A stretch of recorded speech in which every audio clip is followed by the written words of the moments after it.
지가가 뭐죠? 자, 토지지에 값 갑니다. 그러니까 토지 가격이 상승한다는 말이죠. 근데 구분상가는 토지 지분이 거의 없잖아요.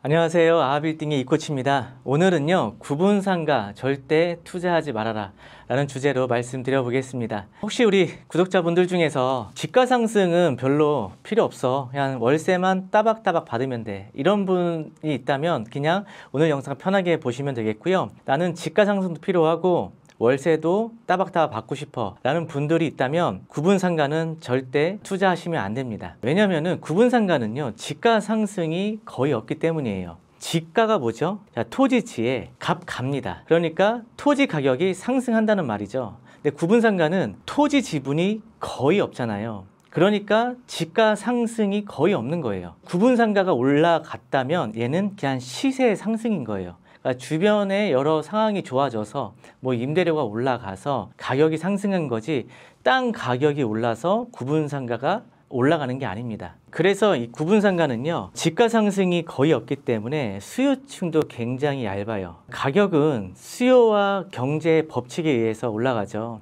그런데 수요가 없으니까 당연히 가격이 오르기가 어려운 거예요. 그럼 이 구분상가가 거래는 되고 있잖아요. 근데 구분상가를 투자하는 분들은 과연 어떤 분들일까요? 보통 이제 크게 세 가지 유형 나눠집니다. 첫 번째는 그냥 현금 한 1, 2억 정도 있는데 이걸로 사실 뭐 빌딩 투자하기도 좀 어렵잖아요. 그러니까 그냥 주변 동네에 그냥 월세만 따박따박 받을 수 있는, 내가 그냥 생활비용으로 하실 분들이 투자를 하시고요.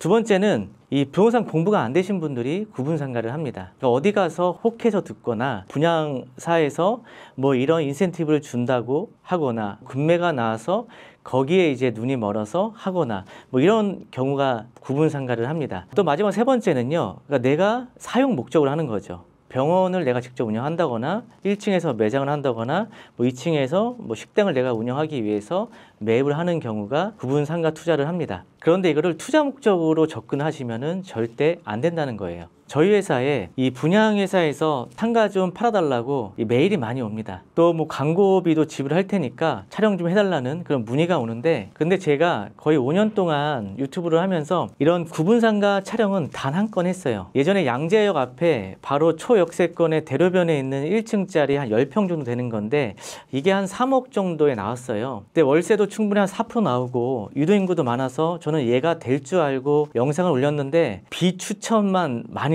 찍혔고 반응도 별로 없어서 그 이후에는 아무리 싸더라도 구분상가는 제가 촬영하지를 않았습니다. 지금 이 영상을 보시는 구독자분들은 빌딩 투자에 관심이 있어서 보시는 거잖아요. 그렇기 때문에 이 빌딩 투자를 하시는 분들이라면 보통 이제 뭐 구분상가도 했고 집도 했고 다 한 번씩 이렇게 경험하신 분들이 최종 목적지로 빌딩 투자로 넘어오시는 분들이 꽤 많거든요. 그래서 구분상가는 안 된다는 걸 잘 아시기 때문에 아무리 싸고 좋아도 그쪽에 관심이 전혀 없으신 거죠.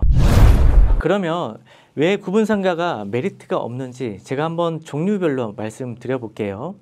일단 아파트 상가입니다. 자, 아파트 상가는 아파트 주민들이 주요 고객층이 확보가 되어 있기 때문에 수익 창출하는 데 있어서는 일정한 수익을 기대할 수가 있겠죠. 그런데 단점은요, 인기가 있는 만큼 경쟁이 굉장히 치열합니다. 그리고 이 분양사에서 가격을 굉장히 높게 책정을 합니다. 또 이게 단지가 굉장히 많을 경우, 그러니까 상가가 많을 경우에는요, 경쟁이 치열하니까 임대 수익도 낮고 공실이 발생할 가능성도 꽤 높습니다. 일반 빌딩에 있는 구분상가들이 있죠. 일단 그런 구분상가는 내가 입지가 좀 좋고 동선이고 목조 상권이나 아파트가 근처에 있으면 수익이 괜찮아요. 하지만 상권이 옮겨간다거나 아파트가 좀 멀리 있다거나 또 지금처럼 경기가 안 좋으면은요, 매출이 크게 감소할 수가 있습니다. 결국 매출이 감소하면 가치가 더 낮아질 수밖에 없는 거죠. 다음은 테마상가인데요. 특정 상품이나 테마를 중심으로 운영되는 상가예요. 그러니까 예를 들어서 우리 동대문에 뭐 두타나 이런 옷 쇼핑몰, 또 뭐 용산의 전자상가, 그런 데 있는 상가를 테마상가로 하는데 초기에는 이런 데가 굉장히 큰 마케팅으로 인해서 많은 고객을 유입을 시킵니다. 그런데 점점 이제 시간이 지나면은요, 공실률도 높아지고요, 또 다른 데가 생기면서 점점 경쟁력을 잃어갑니다. 그래서 오랫동안 유지하기가 어렵습니다. 다음은 멀티플렉스 상가인데요. 영화관이 있는 있는 그런 상가입니다. 영화관이나 대형 브랜드가 있는 상가인데요. 자, 이런 상가는요, 분양가가 굉장히 비싸고요. 뭐 영화관이나 이런 대형 브랜드 외에는요, 공실 발생률이 상당히 높습니다. 다음은 주상복합 상가인데요. 주거와 상가가 같이 붙어 있는 거죠. 여기의 단점은요,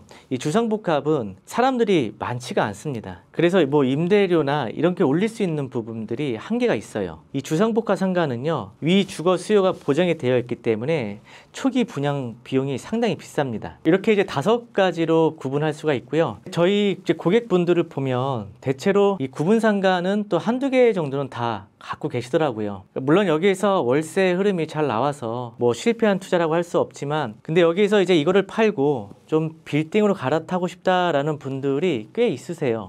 근데 얘가 팔리냐고요? 안 팔리죠. 원가로 팔아야지 잘 파는 건데 이제 그거마저도 쉽지가 않은 건데, 이거를 또 분양해서 사신 분들은요, 또 굉장히 거품을 많이 낀 상태로 사신 분들이 꽤 있으세요. 처음에 분양을 상가를 받게 되면은요, 분양회사에서 굉장히 과도하게 홍보를 해서 고객들이 유치를 시킵니다. 주변에 뭐 개발 호재, 또 주변에 대형 브랜드 입점, 또 고수익 보장 등을 내세워서 고객을 유치를 하죠. 막 길거리에서 사람을 고용해서 이것저것 사은품을 주면서 다 끌어오는데 결국 그 수익이 다 거기에 포함이 되어 있는 거죠. 또 여러분들이 아마 분양할 때 이런 현수막을 보셨을 거예요. 본 건물 병원 확정, 1년 수익 보장, 뭐 대형 브랜드 입점. 사실 이게 겉으로는 굉장히 매력적으로 보이지만은요, 실상은요, 대부분 이 투자자들을 유입시키기 위한 과정된 홍보일 뿐입니다. 보통 이제 분양회사에서는요, 투자자를 유치하기 위해서 1년에서 한 5년 정도 월세 약속을 보장을 합니다. 하지만 이 건설사나 분양회사가요, 만약 없어지거나 파산하게 되잖아요. 그 약속도 의미가 없어지는 겁니다. 이 분양회사에서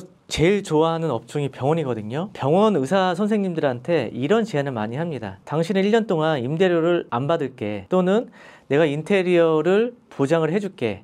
여기에서 1년 동안 운영해. 그래서 이 병원이 이제 그런 조건을 받아들이고 들어옵니다. 그래서 병원은 어차피 내가 공짜로 나는 1년 동안 사용하기 때문에 내가 1년 해보고 마음에 안 들면 그냥 다른 데로 옮겨가면 되는 거예요. 근데 그거를 처음에 분양받은 사람은 병원이 이제 들어왔기 때문에 안전하다고 생각을 하고 비싼 금액에 투자를 해버리죠. 결국은 그 병원 원장님이 1년 동안 무료로 쓰거나 인테리어 했던 거를요, 그 시공회사, 분양사에서 해주는 게 아니에요. 이 투자자가 한 겁니다. 결국 그 거품인 거죠. 그러니까 내가 병원한테 1년 동안 월세를 다 주면서 그걸 투자를 한 거나 마찬가지예요. 이런 거를 잘 분별하셔서 투자를 하셔야 된다는 겁니다.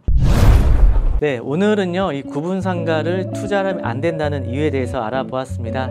저는 더 유익한 영상으로 찾아뵙도록 하겠습니다. 감사합니다.